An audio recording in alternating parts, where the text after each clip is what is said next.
My name is Randall Eggert. This class is Grammar and Stylistics. It's about writing clearly. Cohesion and Coherence. So I want to start with Williams' principles. I've gone over these in other videos. So the first one is the one that's most relevant to what we're talking about right now, which is this idea that what is fixed, what English fixes for us grammatically, is that the topic is at the beginning of sentences and the stress is at the end of sentences. What we can control is what we put in the topic and the stress positions. So in the topic position, we want to keep familiar, short, simple information. And in the stress position, we want to put new, long, complex information. And this lines up fairly well with another one of Williams' principles, which has to do with sort of a different way of looking at the grammar of English, where sentences are divided into noun phrase subjects and verb phrase predicates. And in that case, we want to control what we put in the subject position, what we put in the verb position. So the subject should be a character, the verb should be an action. And it turns out if we do that, then our topic position, which generally lines up with the subject position, is going to be filled by something that is familiar, short, and simple, because characters tend to be familiar, short, and simple linguistically.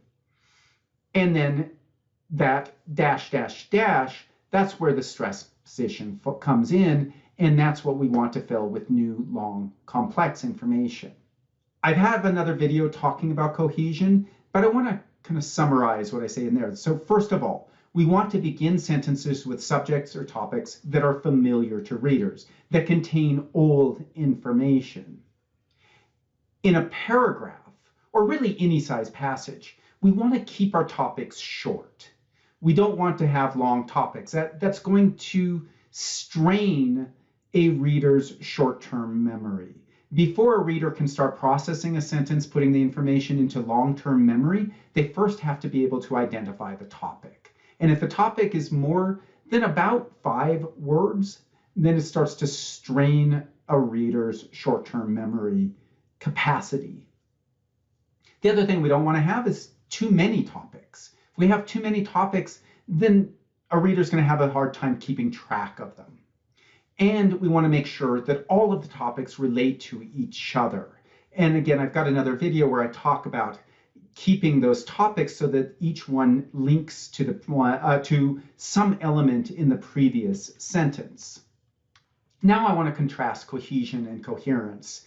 They're similar terms and they are complementary to a degree, but I think it's important to highlight the differences in what they're getting at. Cohesion is how well sentences flow one to another, whereas coherence is how well a passage fits together for the reader. And it's that for the reader that's essential with coherence. This isn't something we can see on the page or on the screen for that matter. It's something that only exists in the reader's mind. It's the reader's sort of vision or image of the story being told and how each element of that story fits together.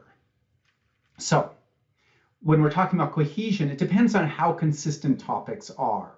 Namely, whether the topic in one sentence is referred to either directly or indirectly in the previous sentence. There's got to be this kind of chain of topics so that the reader can connect each sentence to the previous sentence. Whereas coherence is how well the passage fits together, and that depends on how easily the reader can see how ideas connect together in a passage. Here, I think a puzzle is a good picture of it. Now, the fact is that when we're writing, we leave a lot unsaid. So it's kind of like having a puzzle without all the pieces. But that's okay, because as humans, we're good at filling in those blanks. The problem comes in when there's too many blanks, when you're straining the ability of the reader to see how everything fits together, what that big picture is. As long as we give them enough, and as long as we show how everything fits together, then readers are going to be able to see it even with some blank spots, missing pieces. So here's a couple of tips for how we can guide our readers towards seeing that big picture, to seeing how everything in our paper fits together. The first is to use point sentences. I've talked about this in another video, but the idea is to make sure that every paragraph has an easily identifiable point. What this sentence or what this paragraph is about. That's going to help to see how everything else in the paragraph connects together and how that paragraph connects to the larger picture that is the paper.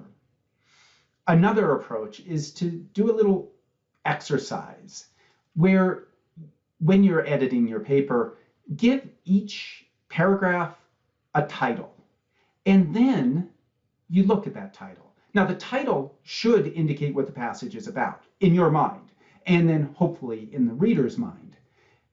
Now what you want to do is reread the passage, the paragraph or the section, and ask yourself whether the key terms in the title can be found in the topic positions of the sentences in the passage. If not, then you want to revise the sentences in that passage to get them so that the topics are in the right place, so the topics that you intended are in the right place, that is at the beginning of sentences. So my final point here with respect to cohesion and coherence is it's possible to have a cohesive piece of writing and for it to be incoherent. In other words, the reader isn't able to see how it fits together. However, what's not possible, it seems, is to have a piece that is not cohesive yet is coherent. That just doesn't happen. So the first step is to make sure that our sentences, our passages are cohesive, and then think about strategies to guide the readers so that they can see how it all fits together. So cohesion is necessary for coherence.